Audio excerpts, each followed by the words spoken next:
A very good morning to all of you. स्वागत करता हूं आपका अपना यूट्यूब चैनल मैथ अड्डा सारण में।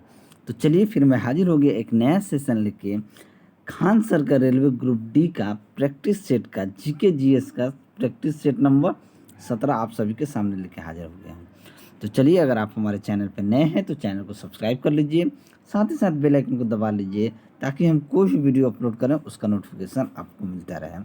आइए हम बात करते हैं अनअकैडमी आप सभी के लिए एक बहुत बड़ा ऑफर लेके आया है। इसे होली ऑफर कहिए। ये अनअकैडमी अनलॉक 20 प्रक्रिया लेके आए हैं। जैसे आप सभी जानते हैं कि अनअकैडमी पर इंडिया के सबसे टॉप एजुकेटर टीच करते हैं, और साथ ही साथ अनअकैडमी आप सभी के लिए बहुत सारा बैचेज भी लेके आए हैं।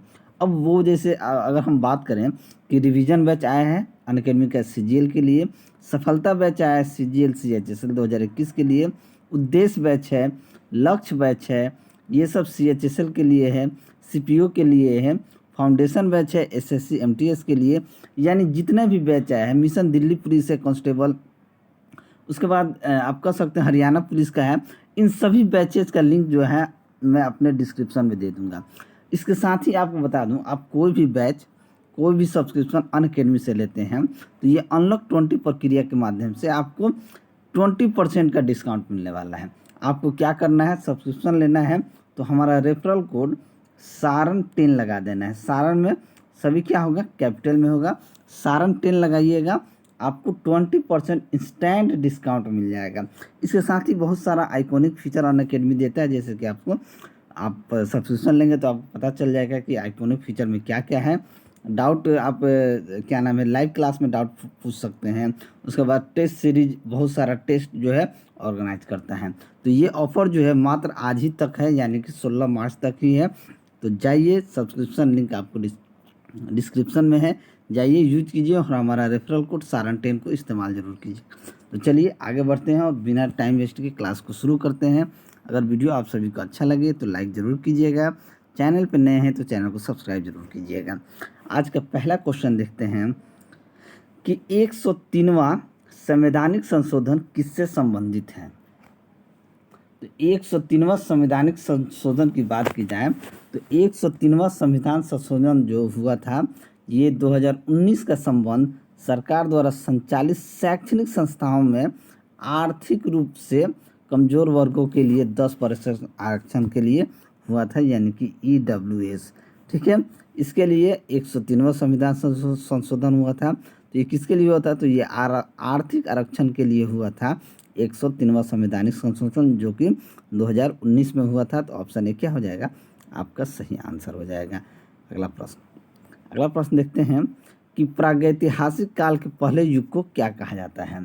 तो प्रागैतिहासिक काल से आज ऐसे काल होते हैं जिसका कोई लिखित विवरण हो। इस काल को 3 भाग में बांटते हैं, पूरा पाषाण काल में, मध्य पाषाण काल में, नवपाषाण काल में। यानी कि प्रागैतिहासिक काल को क्या कहा जाता है, पूरा पाषाण काल कहा जाता है। तो ऑप्शन डी क्या हो जाएगा, आपका सही आंसर हो जाएगा। नेक्स्ट, फ्रांस यात्री फ्रांसवा बर्नियर किस वर्ष भारत आया था।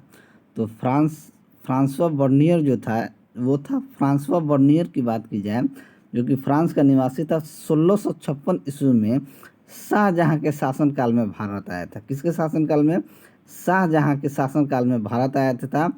ये 12 वर्ष तक भारत में रहा है। कितना वर्ष रहा है, ये 12 वर्ष तक भारत में रहा है, और मुगल दरबार से इसका घनिष्ठ संबंध था। तो 1656 ईस्वी में ऑप्शन ए क्या हो जाएगा, आपका सही आंसर हो जाएगा। चलिए अगला क्वेश्चन। अगला प्रश्न है कि नमक सत्याग्रह आंदोलन के लिए महात्मा गांधी ने लगभग कितनी दूरी तय की थी। बहुत इंपॉर्टेंट क्वेश्चन है और ये एनटीपीसी में पूछा गया प्रश्न है। देखिए, 12 मार्च से लेकर 6 अप्रैल 1930 के बीच गांधी जी ने नमक सत्याग्रह चलाया था। इस दौरान गांधी जी ने लगभग 240 मील या 390 किलोमीटर की पदयात्रा। कितना, 240 मील। तो ऑप्शन सी क्या हो जाएगा, आपका सही आंसर हो जाएगा। ये एनटीपीसी में पूछा गया प्रश्न है। नेक्स्ट, अजमेर में उर्स महोत्सव किस सूफी संत की पुण्यतिथि के रूप में मनाया जाता है। तो राजस्थान के अजमेर में मोइनुद्दीन चिश्ती के दरगाह पर प्रत्येक वर्ष इस्लामिक कैलेंडर के अनुसार रजब माह में पहले से छठी तारीख तक उर्स मेला का आयोजन किया जाता है, यानी कि ख्वाजा गरीब नवाज या ख्वाजा मोइनुद्दीन चिश्ती के नाम से उन्हें जाना जाता है। तो ऑप्शन ए क्या हो जाएगा आपका सही आंसर हो जाएगा। नेक्स्ट अगला प्रश्न है कि बादशाह अकबर ने बुलंद दरवाज़ा किस वर्ष बनवाया था। तो बादशाह अकबर जो थे ये बुलंद दरवाज़ा जो है ये 1602 ईस्वी में बनवाए थे। ठीक है, 1602 ईस्वी में। तो ऑप्शन डी क्या हो जाएगा आपका सही आंसर हो जाएगा। ठीक है, अकबर इसका निर्माण गुजरात विजय के उपलक्ष्य में कराया था। ठीक है, नेक्स्ट जम्मू और कश्मीर का संविधान किस वर्ष अपनाया गया था। तो जम्मू और कश्मीर का संविधान 17 नवंबर 1956 में अपनाया गया था तथा 26 जनवरी 1957 को लागू किया गया था। तो अपनाया गया था कब 1956 में, 17 नवंबर 1956 में ये अपनाया गया था, लेकिन लागू की बात की जाए तो 26 जनवरी 1957 को लागू किया गया था। तो ऑप्शन सी क्या हो जाएगा आपका सही आंसर हो जाएगा। अगर वीडियो आप सभी को अच्छा लगे तो आप लोग लाइक ज़रूर करें। नेक्स्ट अगला प्रश्न है, थोड़ा सा इसे छोटा कर लें, कि ब्रेटन वुड्स समझौते ने निम्नलिखित में से किस संस्थान का निर्माण किया था। तो ब्रेटन वुड्स समझौते जो है ये किसका, अंतर्राष्ट्रीय मुद्रा कोष का। ब्रेटन वुड्स समझौते ने निम्नलिखित में से किस संस्था का निर्माण किया था। तो ब्रेटन वुड्स समझौते पर जुलाई 1944 में न्यू हैम्पशायर के ब्रेटन वुड्स में आयोजित संयुक्त राष्ट्र मौद्रिक और वित्तीय सम्मेलन में 44 देशों के प्रतिनिधियों द्वारा बातचीत की गई थी और इस समझौते के तहत गठित दो महत्वपूर्ण संगठन हैं, एक अंतर्राष्ट्रीय मुद्रा कोष है और दूसरा विश्व बैंक है। ठीक है, नेक्स्ट निम्नलिखित में से कौन सी यूरोप की सबसे लंबी नदी है। तो यूरोप की सबसे लंबी वोल्गा जो है यूरोप की सबसे लंबी नदी है, जो कि कैस्पियन सागर में गिरती है। कहाँ गिरती है, कैस्पियन सागर में गिरती है। अगला प्रश्न कि लोकप्रिय कुणबी नृत्य किस भारतीय राज्य से संबंधित है। तो कुणबी नृत्य जो होता है ये गोवा राज्य का एक लोक नृत्य है। तो ऑप्शन डी क्या हो जाएगा आपका सही आंसर हो जाएगा। यह आदिवासियों का नृत्य है, यह आदिवासियों वाला नृत्य है। ठीक है, चलिए अगला प्रश्न देखते हैं कि निम्नलिखित में से किस राष्ट्र के संविधान से प्रेरित होकर भारत ने अपने संविधान में नीति निर्देशक सिद्धांतों की विशेषता जोड़ी है। तो ये आपका आयरलैंड से ये भारत के संविधान के नीति निर्देशक तत्व जो हैं, ये नीति निर्देशक तत्व जो है आयरलैंड के संविधान से लिया गया। किससे, आयरलैंड के संविधान से लिया गया है। तो ऑप्शन बी क्या हो जाएगा आपका सही आंसर हो जाएगा। चलिए अगला प्रश्न देखते हैं कि भारत में प्रत्येक वर्ष राष्ट्रीय मतदाता दिवस किस दिन मनाया जाता है। तो राष्ट्रीय मतदाता दिवस भारत में प्रत्येक वर्ष 25 जनवरी को मनाया जाता है। तो ऑप्शन ए क्या हो जाएगा आपका सही आंसर हो जाएगा। नेक्स्ट अगला प्रश्न है कि भारतीय कुश्ती महासंघ ने हाल ही में किन दो पहलवानों को वार्षिक अनुबंध से बाहर कर दिया है। तो हाल ही में सुशील कुमार तथा साक्षी मलिक को भारतीय कुश्ती महासंघ ने वार्षिक अनुबंध से बाहर कर दिया गया है। इनकी जगह युवा पहलवान अंशु मलिक और सोनल मलिक को शामिल किया गया है। तो सुशील कुमार और साक्षी मलिक, तो ऑप्शन ए क्या हो जाएगा आपका सही आंसर हो जाएगा। नेक्स्ट रूस और निम्न में से किस देश ने चंद्र अनुसंधान स्टेशन के लिए समझौता ज्ञापन पर हस्ताक्षर किए हैं। तो चीन और रूस अंतर्राष्ट्रीय चंद्र अनुसंधान स्टेशन का संयुक्त रूप से निर्माण करेंगे और इस स्टेशन से चंद्रमा आधारित अवलोकन, बुनियादी विज्ञापन, प्रयोग या तकनीकी सत्यापन आदि बहुउद्देशीय वैज्ञानिक अनुसंधान जो गतिविधियाँ होती है वो आयोजित करेंगे।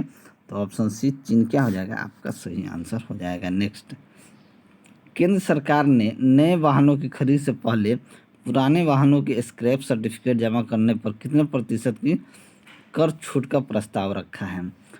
तो ये 25% का रखा है। तो ऑप्शन डी क्या हो जाएगा आपका सही आंसर हो जाएगा। नेक्स्ट अगला प्रश्न देखते हैं कि निम्न में से किस राज्य सरकार ने जहां वोट वहां वैक्सीनेशन अभियान की शुरुआत की है। तो ये दिल्ली सरकार ने जहां वोट वहां वैक्सीनेशन अभियान की शुरुआत जून 2021 में की थी। तो ऑप्शन सी क्या हो जाएगा आपका सही आंसर हो जाएगा। नेक्स्ट निम्न में से किस राज्य सरकार ने Ranthambore tiger reserve, Ramgarh Vishdhari tiger reserve और मुकुंदरा टाइगर रिजर्व को जोड़ने वाला एक टाइगर कॉरिडोर विकसित करने की योजना बनाई है। तो ये आपका राजस्थान सरकार ने, तो ऑप्शन बी क्या हो जाएगा, आपका सही आंसर हो जाएगा। चलिए नेक्स्ट, अगला प्रश्न है कि भारत के अमित खत्री ने केन्या की राजधानी नैरोबी में अंडर-20 वर्ल्ड एथलेटिक्स चैंपियन में 10,000 मीटर पैदल चलने में कौन सा पदक हासिल किया है। तो ये रजत पदक हासिल किए हैं। तो ऑप्शन सी क्या हो जाएगा, आपका सही आंसर हो जाएगा। नेक्स्ट, कर्नाटक सरकार ने मुंबई कर्नाटक क्षेत्र का नाम बदलकर 2021 में क्या कर दिया है। तो इसे कित्तूर कर्नाटक कर दिया है, यानी नवंबर 2021 को ये नाम चेंज हुआ है। इसका नाम रख दिया गया है कित्तूर कर्नाटक। तो ऑप्शन ए क्या हो जाएगा, आपका सही आंसर हो जाएगा। नेक्स्ट, इंग्लैंड का निम्न में से कौन सा खिलाड़ी 150 टेस्ट मैच खेलने वाला दुनिया के 10वें खिलाड़ी बन गए हैं। तो इंग्लैंड के स्टुअर्ट ब्रॉड जो है ये आपका 150 टेस्ट खेलने वाले विश्व के 10वें खिलाड़ी बन गए हैं। तो ऑप्शन बी क्या हो जाएगा, आपका सही आंसर हो जाएगा। नेक्स्ट, अगला प्रश्न है कि अल्बर्ट आइंस्टीन थे एक क्या थे। अल्बर्ट आइंस्टीन को कौन नहीं जानता है जी, एक प्रसिद्ध भौतिक शास्त्री थे। तो ऑप्शन सी क्या हो जाएगा, आपका सही आंसर हो जाएगा। नेक्स्ट, ध्वनि का तरंग 339 मीटर पर सेकेंड की गति से यात्रा करती है। यदि इसकी तरंग दैर्घ्य 1.5 सेंटीमीटर है तो तरंग की आवृत्ति क्या हो जाएगी। देखिए प्रश्न में देखेंगे तो थोड़ा सा इसको पूरा क्लियर कर लेते हैं। भी बराबर कितना दिया है, 339 मीटर पर सेकेंड। ठीक है, तरंग दैर्घ्य की बात की जाए, तरंग दैर्घ्य कितना दिया है जी, अगर हम देखेंगे तो लेमडा बराबर 1.5 सेंटीमीटर।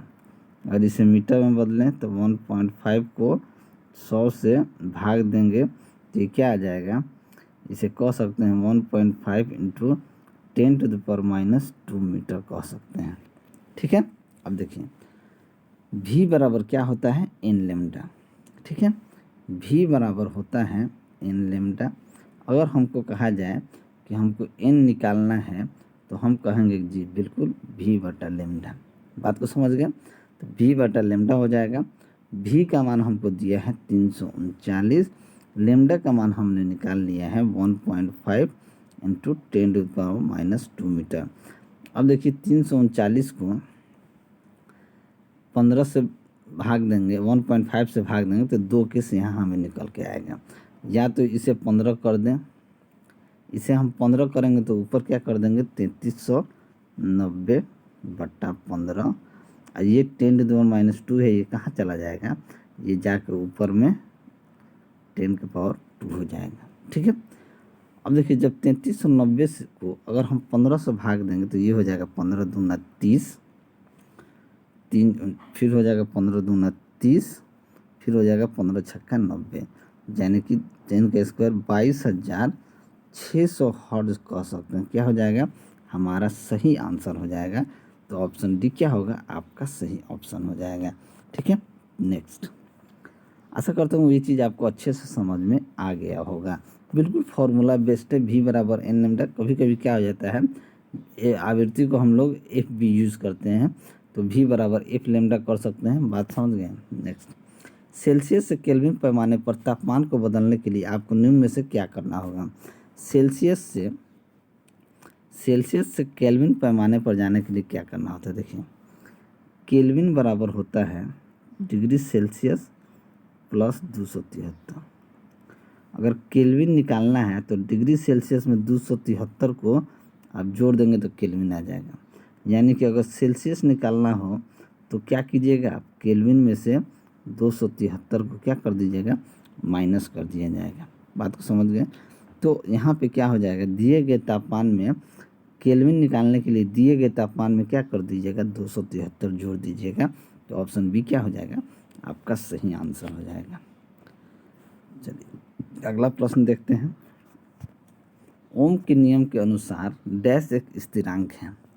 ओम के नियम के अनुसार स्थिरांक की बात की जाए तो भी बटा आई जो होता है, भी बटा आई क्या होता है, देखिए भी बराबर क्या होता है, आई आर। तो आर बराबर क्या होता है, वी बाई आई जो होता है ये आपका स्थिरांक होता है। तो ऑप्शन ए क्या हो जाएगा, आपका सही आंसर हो जाएगा। नेक्स्ट अगला प्रश्न देखते हैं, थोड़ा सा इसको, ये भी क्वेश्चन कवर हो जाएगा। चलिए, अवतल लेंस के मुख्य फोकस पर मिलती हुई प्रतीत होने वाली प्रकाश किरणें अपवर्तन के बाद क्या हो जाएगी। अवतल लेंस के मुख्य फोकस पर मिलती हुई प्रतीत होने वाली प्रकाश किरण अपवर्तन के पास क्या हो जाता है, मुख्य अक्ष के समानांतर निकल जाती हैं। मुख्य अक्ष के समानांतर निकल जाती हैं। तो ऑप्शन ए क्या हो जाएगा, आपका सही आंसर हो जाएगा। नेक्स्ट, पृथ्वी वस्तुओं को अपनी ओर आकर्षित करती है, इसका कारण क्या होता है। इसका कारण गुरुत्वाकर्षण बल होता है। गुरुत्वाकर्षण बल के ही कारण पृथ्वी अपनी ओर आकर्षित करती है। तो ऑप्शन डी यहाँ पे आपका सही आंसर हो जाएगा। नेक्स्ट अगला प्रश्न है कि न्यूट्रॉन की खोज किसने की। तो न्यूट्रॉन की खोज चैडविक ने किया था। तो ऑप्शन ए क्या हो जाएगा, आपका सही आंसर हो जाएगा। यदि किसी लवण का पीएच मान 0 हो तो वह डैश का लवण होगा। अगर किसी भी विलयन का अगर पीएच किसी विलयन की अम्लता या क्षारकता का क्या है, एक माप होता है। यदि किसी लवण का पीएच मान 0 होता है तो वह सशक्त एसिड और कमजोर बेस होगा। सशक्त एसिड होगा और कमजोर बेस हो जाएगा। तो ऑप्शन ए क्या हो जाएगा, आपका सही आंसर हो जाएगा। नेक्स्ट, संक्रमण तत्वों के लिए निम्न में से कौन सा कथन सर्वाधिक उपयुक्त है। तो संक्रमण तत्वों के बाह्यतम कोषों में से 2 अपूर्ण होते हैं। क्या होते हैं, इसके बाह्यतम कोष में 2 अपूर्ण होते हैं। तो ऑप्शन सी क्या हो जाएगा, आपका सही आंसर हो जाएगा। चलिए अगला प्रश्न देखते हैं कि आधुनिक आवर्त सारणी के किन 2 आवर्तों में प्रत्येक में 8 तत्व होते हैं। तो 2 और 3 में क्या होते हैं, 8 तत्व होते हैं। तो ऑप्शन डी क्या हो जाएगा, आपका सही आंसर हो जाएगा। नेक्स्ट, ऑक्सीकरण अभिक्रिया जो गर्मी और प्रकाश पैदा करती है वो क्या होती है। तो वो आपका दहन होता है। तो ऑप्शन बी क्या हो जाएगा, आपका सही आंसर हो जाएगा। नेक्स्ट, सफ़ेद फास्फोरस को डैश में संग्रहित किया जा सकता है। तो सफ़ेद फास्फोरस को अत्यधिक अभिक्रियाशील होता है, इसलिए इसे पानी में रखा जाता है। कहाँ रखा जाता है, पानी में रखा जाता है। तो ऑप्शन सी आपका क्या हो जाएगा, सही आंसर हो जाएगा। नेक्स्ट, निम्नांकित में से कौन सा अम्ल लाल चींटियों में उपस्थित होता है। तो लाल चींटियों के डंक में क्या होता है, फॉर्मिक अम्ल पाया जाता है। लाल चींटियों के डंक में फॉर्मिक एसिड यानी कि फॉर्मिक अम्ल पाया जाता है। तो ऑप्शन ए क्या हो जाएगा, आपका सही आंसर हो जाएगा। नेक्स्ट, गर्म शीशे को धीमे धीमे ठंडा करने की प्रक्रिया को क्या कहा जाता है। तो इसे एनीलिंग, गर्म करके ठंडा करने की प्रक्रिया को एनीलिंग कहा जाता है। तो ऑप्शन ए क्या हो जाएगा, आपका सही आंसर हो जाएगा। नेक्स्ट, मनुष्य के शरीर में सबसे छोटी ग्रंथि कौन होता है। तो मनुष्य के शरीर में सबसे छोटी ग्रंथि जो होती है ये पिट्यूटरी ग्रंथि होती है। क्या होता है, पिट्यूटरी ग्रंथि होता है। तो ऑप्शन सी क्या हो जाएगा, आपका सही आंसर हो जाएगा। नेक्स्ट, विटामिन ए का रासायनिक नाम क्या है। तो विटामिन ए का रासायनिक नाम जो होता है वो रेटिनॉल होता है। तो ऑप्शन ए क्या हो जाएगा, आपका सही आंसर हो जाएगा। नेक्स्ट, यौन संक्रमित बीमारी नहीं है।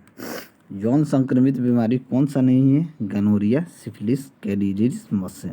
तो यौन संक्रमण की बात की जाए तो ये कैंडिडियासिस जो है ये यौन संक्रमित बीमारी नहीं होता है। तो ऑप्शन सी क्या हो जाएगा, आपका सही आंसर हो जाएगा। नेक्स्ट, लिटमस का घोल डैश से निकाला जाता है।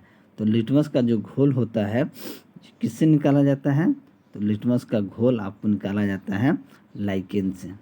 किससे निकाला जाता है, लाइकेन से निकाला जाता है। तो ऑप्शन डी आपका सही आंसर हो जाएगा।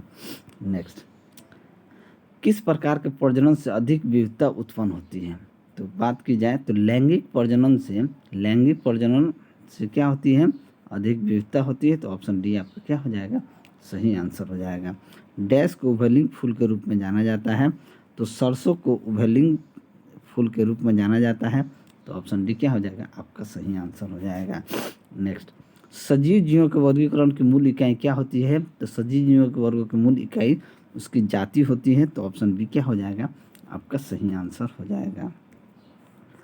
नेक्स्ट अगला प्रश्न देखते हैं कि नमक एक प्लेटफॉर्म में बहुत समान आंखें होती हैं जो वास्तव में केवल आंखों के धब्बे होते हैं जो प्रकाश का पता लगाते हैं। तो ये प्लेनेरिया जो होता है, प्लेनेरिया नामक एक फ्लैटवर्म में बहुत समान आँखें होती हैं जो कि वास्तव में केवल आँखों के धब्बे होते हैं जो प्रकाश का पता लगाते हैं। तो ऑप्शन बी यहाँ पे आपका सही आंसर हो जाएगा। नेक्स्ट, भारत में प्रोजेक्ट टाइगर कब लॉन्च किया गया था? तो भारत में प्रोजेक्ट टाइगर 1 अप्रैल 1973 को, 1 अप्रैल 1973 को। तो ऑप्शन डी क्या हो जाएगा? आपका सही आंसर हो जाएगा। वर्तमान में इसके अंतर्गत 52 बाघ अभयारण्य हैं। कितने? 52 बाघ हैं। ठीक है, चलिए अगला प्रश्न देखते हैं कि सीपीयू का पूर्ण रूप क्या है? तो सीपीयू का पूर्ण रूप होता है सेंट्रल प्रोसेसिंग यूनिट। तो ऑप्शन डी क्या हो जाएगा? आपका सही आंसर हो जाएगा। कंप्यूटर के संबंध में लैन का क्या अर्थ होता है? तो लैन का अर्थ होता है लोकल एरिया नेटवर्क। तो ऑप्शन बी क्या हो जाएगा? आपका सही आंसर हो जाएगा। तो चलिए, अगर आपको मेरा वीडियो अच्छा लगा हो तो वीडियो को लाइक करें, दोस्तों में शेयर करें। अगर आप हमारे चैनल पर नए हैं तो चैनल को सब्सक्राइब करें। मैं ऐसे ही वीडियो लेकर आपके सामने हाजिर होता रहूँगा। चलिए मिलते हैं अगले वीडियो में, तब तक के लिए जय हिंद।